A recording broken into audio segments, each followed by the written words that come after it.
여러분 안녕하십니까? 광주 MBC 뉴스데스크입니다. 정부가 한정공대 설립을 위한 기본 계획을 확정했습니다. 범정부 지원위원회가 오늘 계획안을 의결했는데 구체적인 내용은 공개하지 않았습니다. 이 계획은 문재인 대통령이 모레 광주 전남을 방문한 자리에서 직접 발표할 것으로 알려졌습니다. 보도에 이재원 기자입니다. 한정공대 설립을 위한 범정부위원회가 기본계획안을 최종 확정했습니다. 확정된 기본계획안에는 교수진 100여 명과 학생 정원 1000여 명, 그리고 교과체계와 운영비 등이 담겨져 있는 것으로 확인되고 있습니다. 특히 전력산업기반기금을 한정공대의 설립과 운영비로 활용하는 방안이 포함된 것으로 알려져 한전의 운영비 부담도 최소화될 전망입니다. 기본계획안은 문재인 대통령이 직접 발표하면서 극적인 효과를 노릴 것으로 예상됩니다. 오는 12일 세계수영대회 개막식에 참석하는 문재인 대통령은 광주 방문에 앞서 혁신도시나 전남도청을 방문해 기본계획안을 발표할 것으로 알려졌습니다. 호남 지역의 대표 공약을 대통령 스스로 발표해 약속을 지켰다는 모습을 지역민들에게 각인시켜주기 위한 행보로 해석됩니다. 기본계획의 한 축을 차지하고 있는 건축계획 설립 계획안은 오는 8월쯤 완성될 것으로 알려졌습니다. 그리고 비슷한 시기에 최종 마스터 플랜이 확정되면서 한정공대 설립비도 최종 확정될 것으로 보입니다. 문재인 대통령의 공약으로 출발한 한정공대. 대통령 스스로 마침표를 찍는 발표를 앞두게 되면서 2022년 개교에도 청신호가 켜졌습니다. MBC 뉴스 이재원입니다.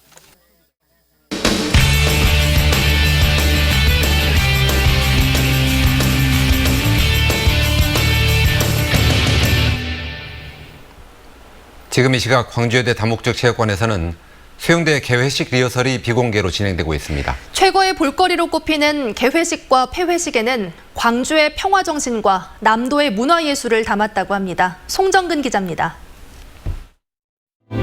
축구장에서 열린 2015년 카잔대회 개회식은 물의 신비로움과 생명의 근원이 주제였습니다. 2년 뒤 헝가리에서 열린 부다페스트 개회식은 다뉴브 강변을 배경으로 선사와 고대 로마의 헝가리 역사를 표현했습니다. 이번 광주 수영대회의 키워드는 빛과 물, 그리고 예술입니다. 세계에서 공수해온 물을 5.18 민주광장 분수대에 부으면 그 물이 분수대에서 하나가 돼 개회식장으로 이어집니다. 이후 인간의 과욕으로 변한 죽음의 물을 광주의 빛으로 치유하고 이 물이 다시 순환하면서 미래를 변화시키는 이야기를 담았습니다. 우리 개회식장은 5.18 분수대 밑에 물속이라고 보고 시작하는 겁니다. 첫 장면이 아마 볼만할 거라고 생각합니다. 의미도 좋고요. 폐회식의 주제는 아름다운 순환으로 자연 속에서 순환하는 물을 삶의 속성에 빗댔습니다. 소리꾼이 등장해 남도의 봄, 여름, 가을, 겨울 그리고 새봄이 펼쳐지면서 완성되는 삶의 순환을 노래합니다. 폐회식은 정철의 성산별곡송 무릉도원을 모티브로 한 상상의 공간으로 탈바꿈시킨 국립아시아문화전당 예술극장에서 진행됩니다. 세월이 봄, 여름, 가을, 겨울 다시 봄 이렇게 돌듯이 인생도 다시 이렇게 순환한다는 이야기를 계절의 이야기와 인생의 이야기를 서로 겹쳐가면서 표현한 내용이고요.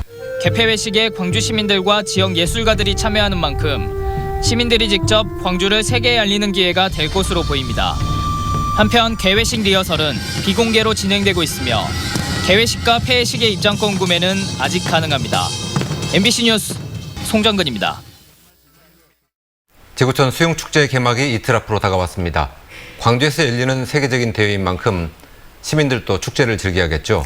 네, 어떻게 하면 세계수영대회를 즐겁게 경험할 수 있을지 대회본부 임효택 사무처장과 함께 이야기해 보겠습니다. 안녕하십니까? 네.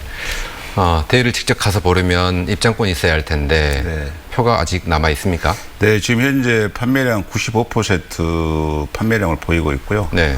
거의 안판을 목표로 하고 있습니다. 거의 현장에 가서도 뭐 노쇼라든지 네. 또 단체 구입을 해서 비어있는 자리들은 만석을 목표로 채울 계획이기 때문에 현장에 가서도 현장에 가서도 구매가 네. 가능하리라 믿습니다. 네. 그 하이다이빙이나 오픈워터 같은 경우는 좀 생소한 종목이잖아요. 네. 그런데도 빨리 매진이 됐다고 하더라고요. 왜 그런 거예요? 네, 하이다이빙과 오픈워터는 우리가 생소한 종목이고 네. 또 기대감도 그만큼 많이 있는 종목이라 생각이 됩니다. 네.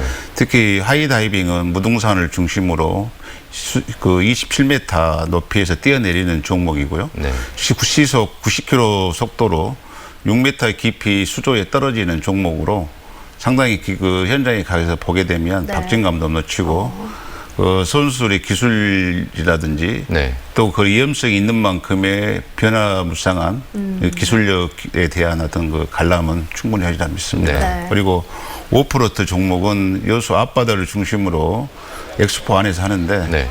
그 우리 원래 호수나 강 바다에서 이렇게 하는데 이번에는 바다에서 하게 되는데요. 그런 부분들이 훨씬 더 현장에 가면 박진감이 넘치는 경기를 볼 수 있리라 믿습니다. 네. 표가 없으면 관중석에서는 보기가 힘들겠지만 간접 경험할 수 있는 방법도 있을까요? 네, 그렇습니다. 지금 현재 우리가 실내 경기와 실외 경기로 나눠지는데 특히 하이다이빙과 오픈워터는 야외에서 하는 종목이기 네. 때문에 이게 관람이 충분히 간접적 관람이 충분히 가능하리라 믿고 네. 특히 MBC를 중심으로 중계방송이 시에 이루어지기 때문에 많이 시청을 하시면 좋겠다고 생각이 듭니다. 네. 이번 대회는 우리나라의 박태환 선수라든지 수영왕제 펠프스처럼 스타 선수가 출전하지 않아서 네. 상대적으로 관심이 좀 덜하다 이런 시각이 있는데 실제로 그렇습니까? 그렇지 않습니다. 그 펠프스 선수도 훌륭한 선수지만 네. 그 이후에 지금 현재 우리가 그 훌륭한 선수들이 드레셀이라든지 순양 네. 또 네데키 뭐 이런 선수들이 있기 때문에 네. 그 선수들이 우리 그 남부대 주 경기장에서 잘 준비되어 있는 만큼 좋은 경기장에서 좋은 그 성적을 내리라 믿고요. 네. 우리 그 세계 기록들이 많이 신기록들이 쏟아져서 경기장 분위기가 새롭게 변화하고 네. 또 많은 관중들이 유입해서 세계 수영대회가 성공적인 대회로 마무리될 거리라 믿습니다. 네. 우리나라 선수단 참가 규모도 역대 최대라고요. 네. 우리나라 선수도 역대 이제 그 82명의 선수가 참가하는데요. 네. 하이다이빙을 제외한 5개 종목의 선수를 파견했고요.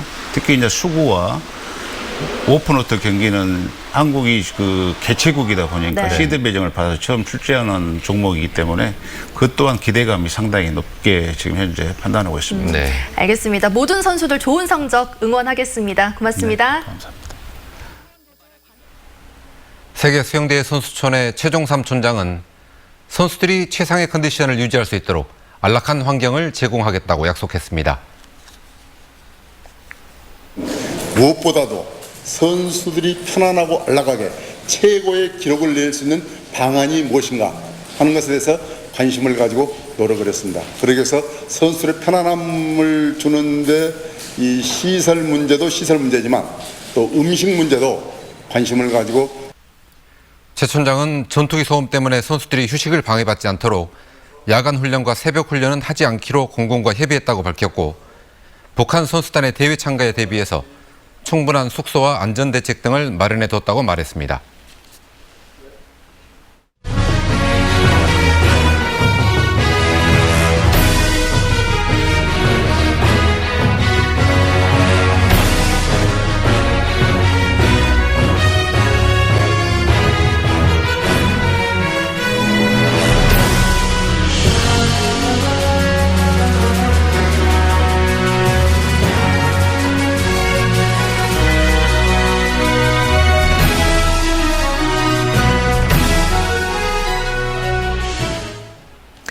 성폭력과 가정폭력 피해 여성들을 지원하기 위해 권역별로 해바라기 센터가 설치돼 있는데 최근 전남 서부권 센터가 문을 닫았습니다. 당장 이번에 폭행 피해를 입은 베트남 여성부터 체계적인 지원을 받을 수 없었습니다. 김양훈 기자가 취재했습니다. 남편에게 주먹과 발로 무차별 폭행을 당한 베트남 국적의 아내 30살 A씨. 지난 5일 폭행을 당하는 영상이 SNS에 퍼지고 경찰에 신고가 접수된 직후 목포의 한 병원에 입원했습니다. 하지만 신변 노출 위험이 있어 이틀 만에 인근의 다른 병원으로 옮겼습니다. 7월 5일 날 밤에 오셨어요. 밤에 오셔가지고 7월 7일 날 일요일 날 가신 겁니다. 누군가가 SNS 상에서 사진을 올린 것 같아요. 입원했다는 것이 노출이 되니까. A씨처럼 가정폭력을 당하거나 성폭력 피해를 입은 여성들을 지원하는 곳이 해바라기 센터입니다. 전국에 설치된 해바라기 센터는 39곳. 경찰과 상담사, 의료진 등이 상주하면서 피해자들에게 상담, 의료, 법률, 수사 지원을 24시간 원스톱으로 제공하고 있습니다. 목포에도 해바라기 센터가 있었지만 A씨는 센터의 도움을 받지 못했습니다. 남편에게 폭행을 당하기 나흘 전인 6월 30일 해바라기 센터가 문을 닫았기 때문입니다. 폐쇄는 6월 30일자로 됐고요. 지금은 이제 그러면 피해자 조사는 좀 특수하게 조사관들만 남아있어요. 경찰만요? 영광 지역 병원이 신규 해바라기 센터로 지정됐지만 9월 말에야 정식 개소가 가능한 상황. 전라남도는 새 해바라기 센터가 문을 열기 전까지는 관련 기관의 협조를 얻어 피해자 지원 연속 체계를 유지한다는 계획입니다. 하지만 해바라기 센터가 현재 운영되지 않다 보니 A씨처럼 가정폭력을 당하거나 성폭력 피해자들을 적극적으로 지원하는데 3개월의 공백이 불가피해 보입니다. MBC 뉴스 김양훈입니다. 광주의 한 고등학교에서 사전 유출됐다는 의혹을 받고 있는 시험 문제는 특정 학생들에게만 제공된 문제와 거의 동일한 것으로 나타났습니다. 광주시 교육청에 따르면 기숙사생이 주축인 수학 동아리반 학생 31명에게만 지난 5월에 배포된 기출문제지 가운데 4문제는 거의 동일하게 기말시험에 출제됐고 한 문제는 일부가 변형돼 출제됐습니다. 이와 관련해 학벌 없는 사회를 위한 시민 모임은 엄정한 조사를 촉구하며 국민권익위원회 사학비리 신고센터에 신고서를 제출했다고 밝혔습니다. 5.18 기념재단과 5월 단체들이 지만원 씨와 뉴스타운으로부터 받은 손해배상금을 공익 기부합니다. 5.18 기념재단 등은 지난 5월 지만원 씨와 뉴스타운 등으로부터 받은 손해배상금 가운데 개인 배상금을 제외한 2,600여만 원 전액을 민주사회를 위한 변호사 모임 광주 전남지부와 5.18 역사 왜곡 처벌 광주운동본부에 각각 기부한다고 밝혔습니다. 5.18을 북한군의 소행이라고 주장하는 등 허위 사실을 유포해 손해배상 판결을 받은 지 씨와 뉴스타운은 5월 단체와 개인 등에게 총 1억 800여만 원을 배상했습니다. 남도학숙 여직원 성희롱 사건과 관련해 여성단체가 대책 마련을 촉구했습니다. 남도학숙 성희롱 피해자 지지 모임은 오늘 광주시의회와 전남도의회, 서울 남도학숙에서 동시 기자회견을 열고 남도장학회가 성희롱 피해 여직원의 산업재해 판정에 불복해 행정소송을 내는 등 인권을 침해하고 있다며 행정소송 취하와 대책 마련을 촉구했습니다. 지난 2014년 남도학숙 직원 야유회에서 일어난 성희롱 사건 재판에서 서울중앙지법은 가해자와 남도장학회가 피해 여직원에게 300만 원을 배상하라고 판결했습니다. 전국보건의료노조 전남대병원 지부는 병원 측이 채용비리를 저지른 간부 직원을 연임시켰다고 비판했습니다. 노조는 병원 앞에서 집회를 열고 교육부 감사에서 채용비리가 드러나 징계까지 받은 간부 직원 A씨가 임기 2년인 기존 직책에 다시 임명됐다며 더 강한 징벌을 내리라고 주장했습니다. 이에 대해 전남대병원은 노조가 주장하는 A씨의 비리는 사실이 아니고 당초 임기에 따라 직급을 유지하는 것이라고 밝혔습니다. 오늘 오후 5시쯤 광주시 용봉동의 한 삼거리에서 38살 김모 씨가 몰던 소형차가 마주오던 60살 유모 씨 차량 등 차량 2대를 충돌했습니다.